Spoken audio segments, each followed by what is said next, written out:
Assassin's Creed Shadows stands out for its excellent depiction of feudal Japan, strong characterization in its dual protagonists Yasuke and Naoe, and an overall engaging story.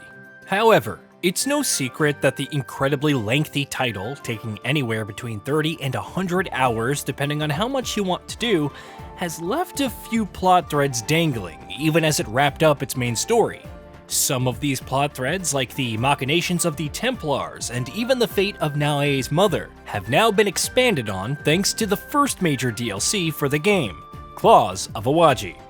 The premise of Claws of Awaji promises to be interesting right off the bat. Our protagonists have learned that Naoe's mother, Tsuyu, is still alive and is being kept prisoner on the eponymous island of Awaji.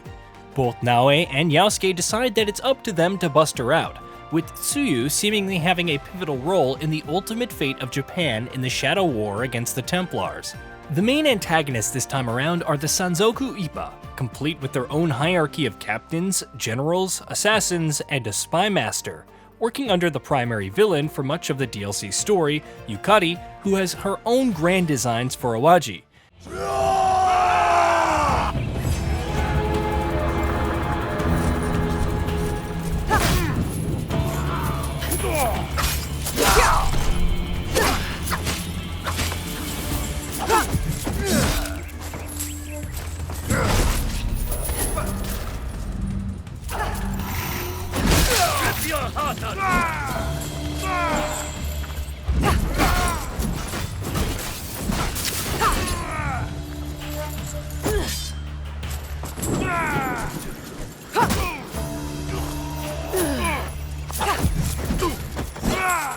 Throughout the time you spend on Awaji, the story keeps a relatively breakneck pace, with events seamlessly guiding you from one objective to the next. Sure, there are a few dips in the pacing, but that's not a bad thing, since it gives you time to catch your breath as you plan out who from the Sanzoku Ippa that you want to target next. Keeping in line with the general mission structure from Assassin's Creed Shadows, Claws of Awaji also gives you a fair bit of freedom when it comes to deciding your next target, as well as the methods you choose in doing so. The story generally has a short runtime, especially when compared to the base game. This also adds to the feeling of Claws of Awaji offering a more focused experience, where unnecessary fat has been trimmed off. The island of Awaji itself also feels like a more refined take on the more expansive landmass we get to explore and play around in the base game. At first glance, the gloomy island looks quite small, especially compared to some of the larger zones from Assassin's Creed Shadows. Appearances, however, can be deceiving, and despite its relatively smaller area in terms of raw square footage, the island of Awaji has been expertly designed to make sure that exploring it is still fun and rewarding without the excitement passing by too quickly. This largely comes down to the fact that the island has been designed with verticality in mind. Awaji is an incredibly mountainous island with plenty of hills, mountains, plateaus, and valleys. This means that targeting from point A to point B seldom ends up being a straightforward journey. Rather, the paths will have you spiral along the sides of mountains, navigate paddy fields, and wade through thick forests as you try to get to your next objective. Even just traveling through the new island can also often be a more exciting affair than simply letting your horse follow a path to your quest marker. The paths are often lined with shinobi or even agents of the Sanzoku Ippa, who are trying to swiftly and silently get rid of you. Along with regular ambushes, these enemies also often set up booby traps that, while avoidable if you spot them in time, can and will knock you off your horse if you trigger them. The island is split into 4 distinct territories, each with its own atmosphere and themes: Sumoto, Ishima Coast, Fukura Bay, and Yura. Since Claws of Awaji is essentially an endgame expansion, these zones aren't really level gated, since you're more or less expected to have hit the level cap and be equipped to take out the appropriate threats. This means that after wrapping up the introductory quests, you're free to leave the story behind and just explore the island, looting it for all it's worth and getting some handy fast travel points under your belt to make the rest of the expansion fly by even faster.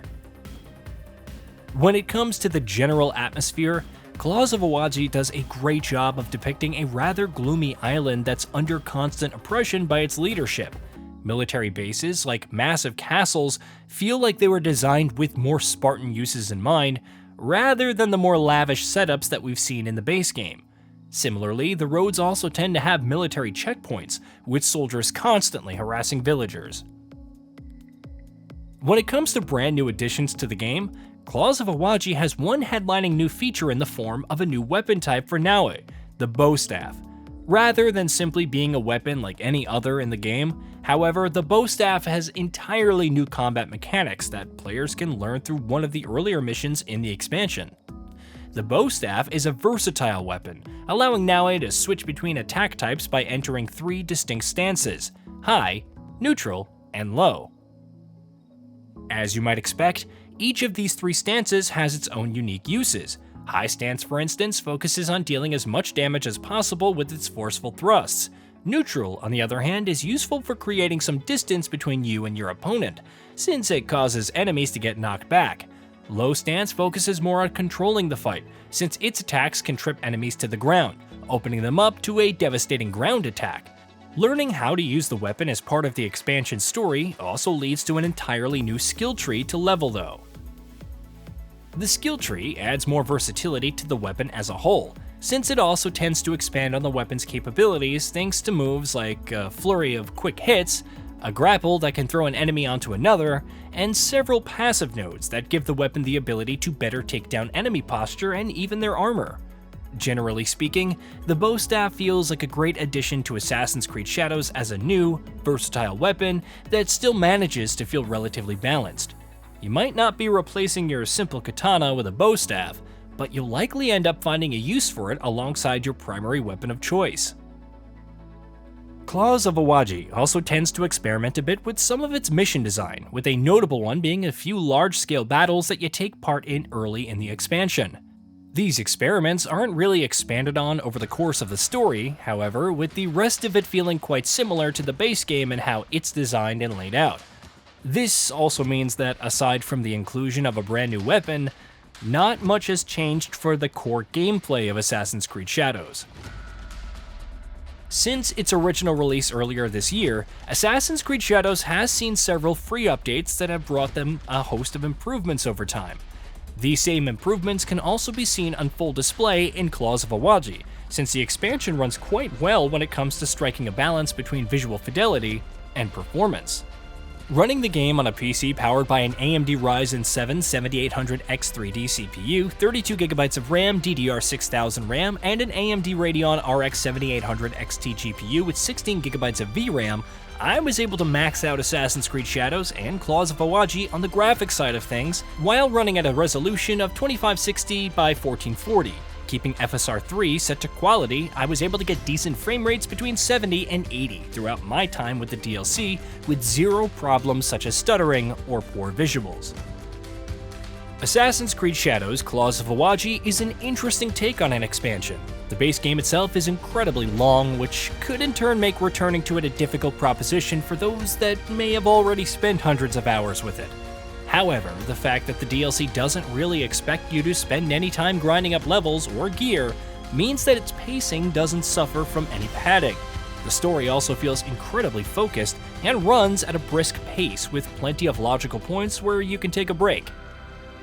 This, coupled with the fact that it's got an ideal runtime of between 10 and 13 hours for its main story, makes Claws of Awaji feel like a refinement over what we saw with the base game. The bow staff also serves as an excellent new addition to further flesh out Naoe's toolkit and give her more options if she gets into a fight. Feel his blood.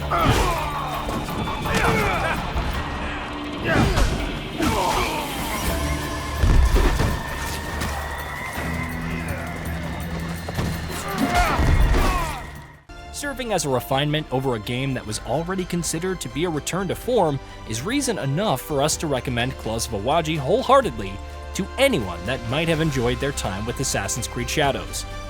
If you aren't already a fan of the base game, however, you won't find anything in Claws of Awaji to change your mind, especially since you also need to go through the base game to access it.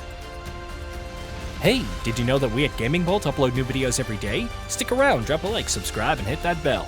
And let us know what kind of content you'd like to see in the future with a comment below.